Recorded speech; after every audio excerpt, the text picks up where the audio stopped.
All right, all right, just a quick one. So the girls, the little daddy went inside, but me and Gabriella, Gabba, where's Gabba? Is he Gabba? And Allie, come here. Here's Allie. Allie, come on. Here she comes.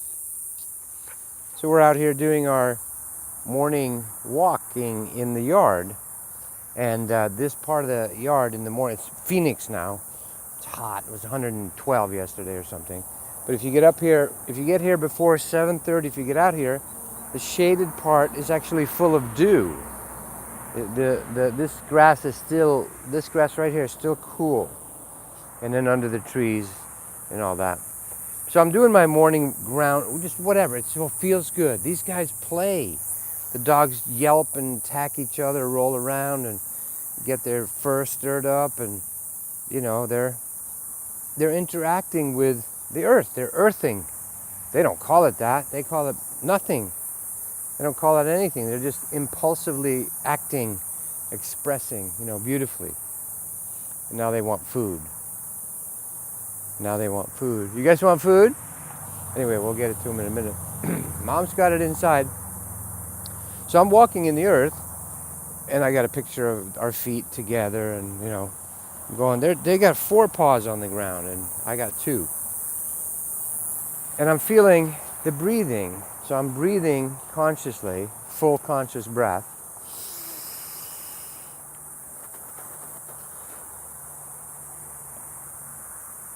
Again, I'm going to do that video where I do a full conscious breath and the graphics that Duncan made for me.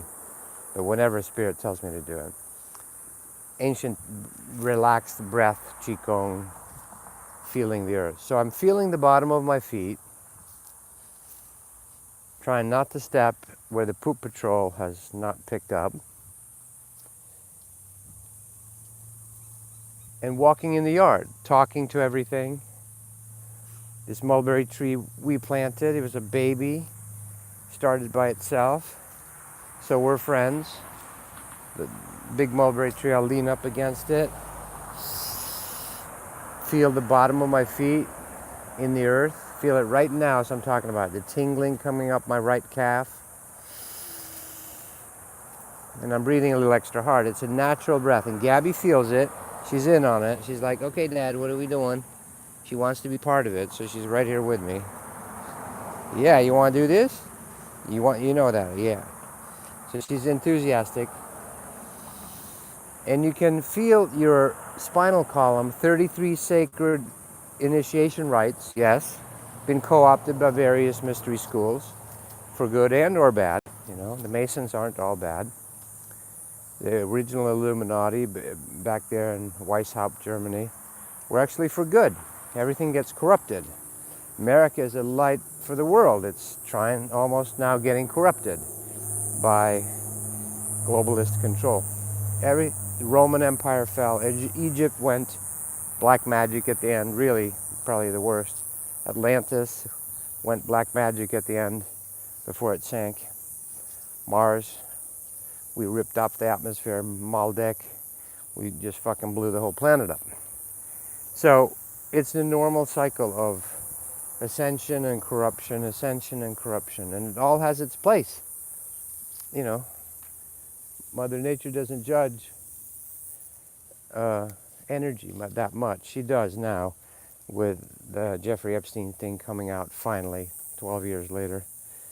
And the early people that talked about it were made fun of, like Alex Jones and stuff like that. But so anyway, you breathe while feeling the soles of your feet, literally talking to Earth. By the way, this is a live chat. If you want to contribute, these are the things I'm doing now for the world. Thank you very much.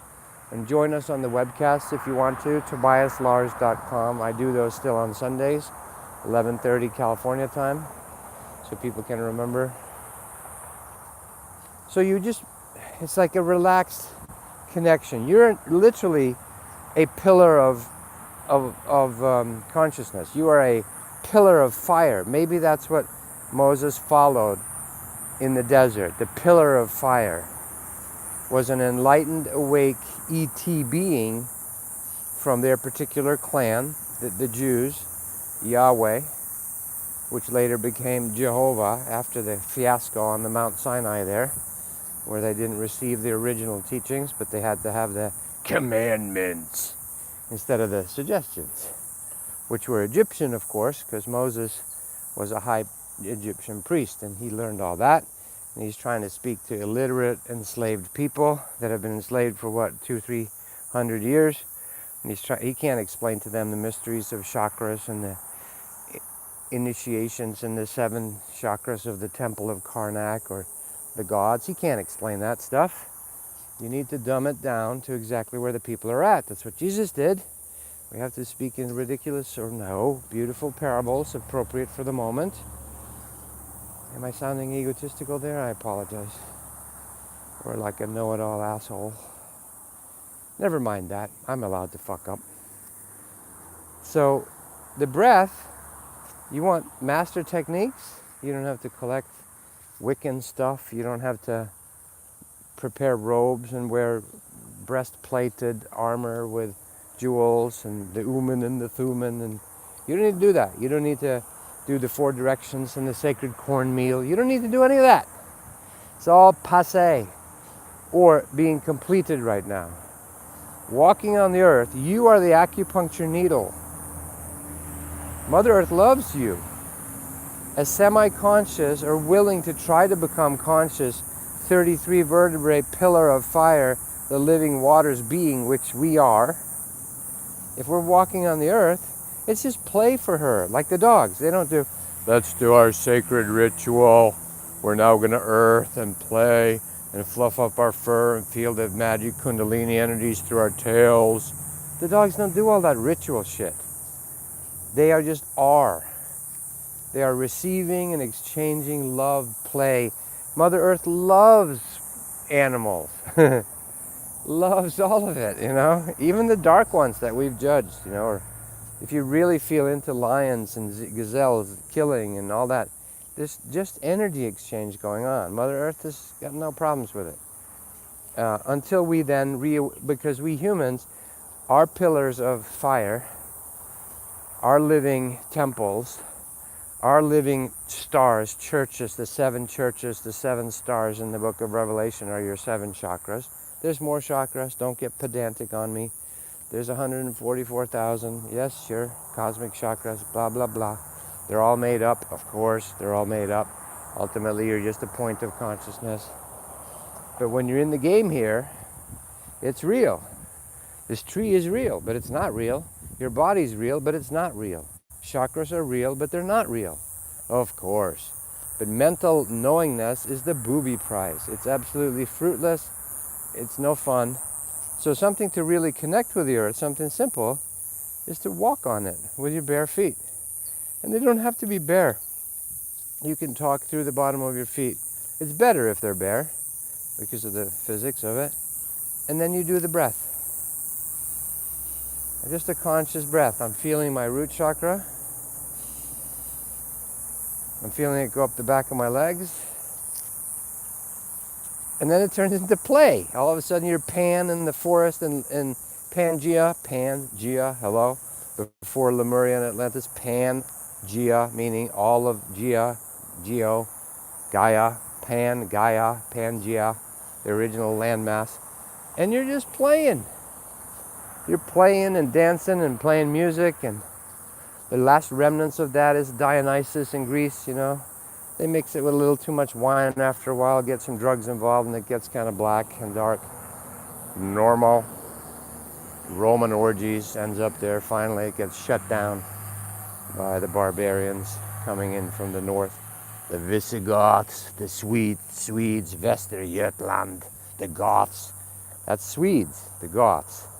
And then the Germans and the Huns, the Hungarians, and whatever. Shut down that black magic shit going on in Rome. Totally real. We're in the danger of having that happen in America. The hordes coming in to just shut it down. 40 years ago, my dad stood in our house in West Hartford, Connecticut. I'm 17 years old or something. And my dad goes, we're watching something on TV. The story that's been there for 60 years. Israel and Palestine, African,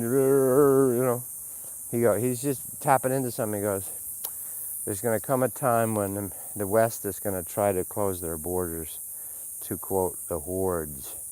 Now, before you get pissed at me, this is 40 years ago, he's reliving Rome.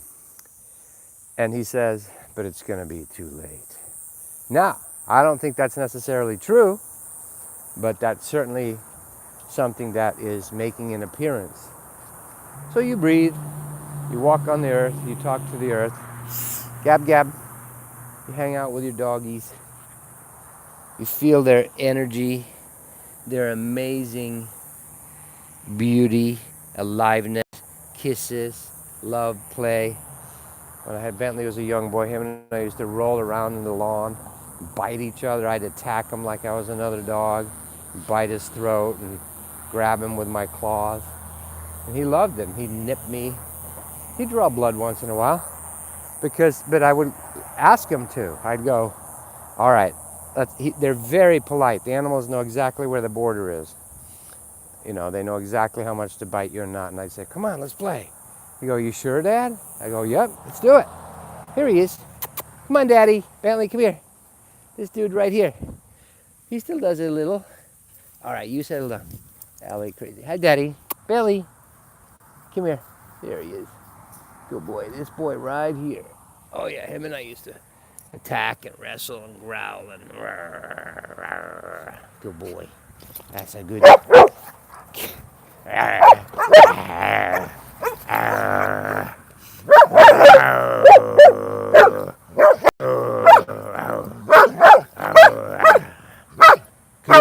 Good boy. That's how they play.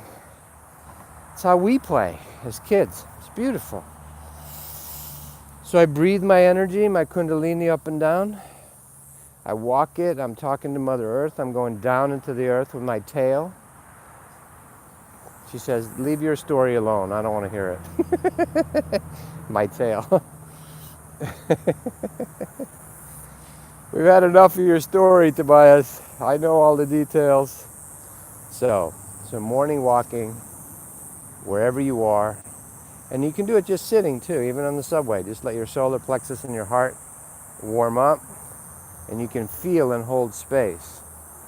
Sometimes that's the biggest thing you can do for the world. Hold space on the New York City subway when everyone's having their minds sucked into these devices. Just hold space. See what happens. See who looks up. See who notices you. And have a good time with it. Enjoy it. All right, much love. Join us for the webcast if you want. It's a small group right now, about 10, 15 people. And less than that sometimes live. So you got time to ask questions and whatever's on your heart. And my job with that, or my interest with that, my intent is to hold space for all of us during this time of purging, healing, clearing, cleaning on earth. That's going on. Did you get enough, Daddy, this morning? Did Mommy feed you yet? Me and Bentley, me and Daddy, say goodbye for now. Good boy, Bentley. Ciao. See if I